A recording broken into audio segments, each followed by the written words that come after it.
Hi, I'm Ashley Arnold, the Vice President of U.S. Drug Test Centers, and today we're going to be talking about DOT and non-DOT drug-free workplace policies, as well as reasonable suspicion supervisor training. Now, U.S. Drug Test Centers specializes in the creation of drug-free workplace policy manuals and reasonable suspicion training courses for all of your compliance needs. A drug-free workplace program can either be DOT or non-DOT. So the DOT refers to being regulated by the United States Department of Transportation, and non-DOT refers to other private businesses or cities, county, states, nonprofit organizations, and things like that that are not regulated by the Department of Transportation.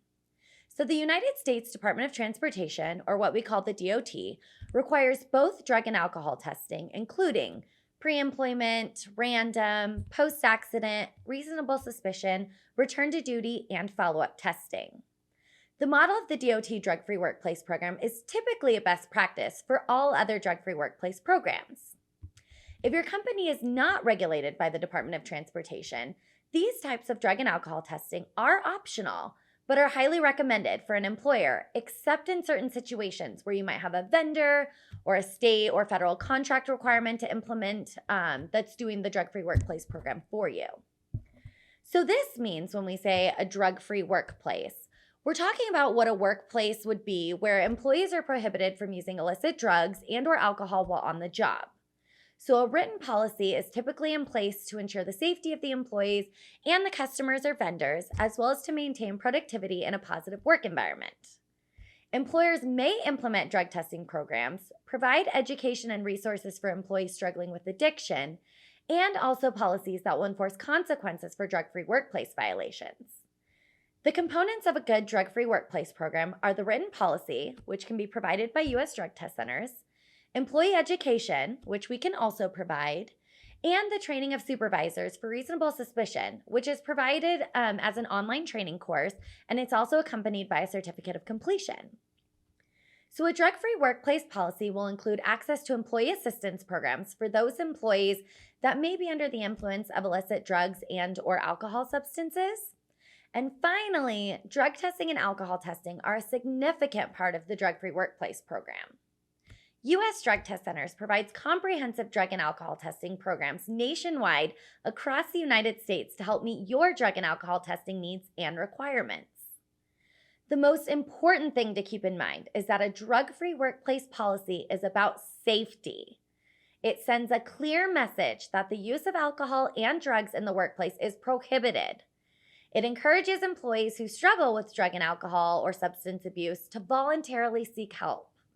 The policy does need to address the who, the what, the where, the when, and how of the drug testing program. What constitutes a violation of the policy, and the policy should have a clear, consistent method of dealing with violations, positive drug or alcohol tests, and refusals to test. U.S. Drug Test Centers provides a customized, written drug-free workplace policy for all of our customers. This can cover any of the DOT agencies, including the FMCSA, the FAA, the FRA, the FTA, the Pipeline, and the U.S. Coast Guard.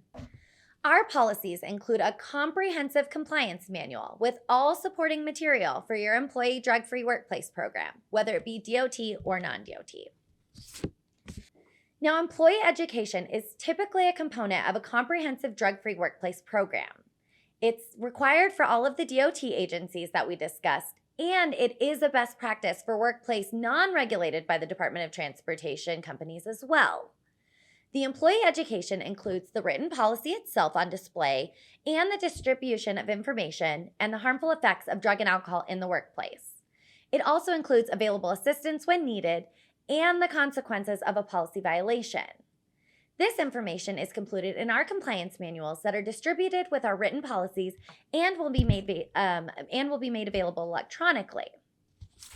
Now let's skip over to supervisor training. Now, supervisor training is for reasonable suspicion. This training assists supervisors with making determinations of reasonable suspicion of an employee that may be using drugs or alcohol while on the job. This training is required for the designated employer representative, or the DER, or any supervisors overseeing safety-sensitive employees regulated by the DOT. The training program is required to be a minimum of 2 hours including 60 minutes of education on drug abuse and 60 minutes of education on alcohol abuse. Even though this reasonable suspicion training is not a requirement for those that are not regulated by the DOT, it is again a best practice for the non-DOT supervisors as well. The training will also assist supervisors in recognizing signs and symptoms of probable drug or alcohol use in the workplace and documenting for reasonable suspicion drug or alcohol test. So with a comprehensive policy and training program and with good education, we are here to help you avoid exposure to liability, fines, and penalties. Look to U.S. Drug Test Centers for quality drug-free workplace custom policies, required supervisor training for reasonable suspicion, drug and alcohol testing programs, and for DOT and non-DOT drug-free workplace education. For more information, reach out to us at U.S. Drug Test Centers. You can go to our website, usdrugtestcenters.com, or you can contact us via phone at 866-566-0261 or by email at info@usdrugtestcenters.com. Thanks for joining us today to talk about drug-free workplace policies and reasonable suspicion supervisor training.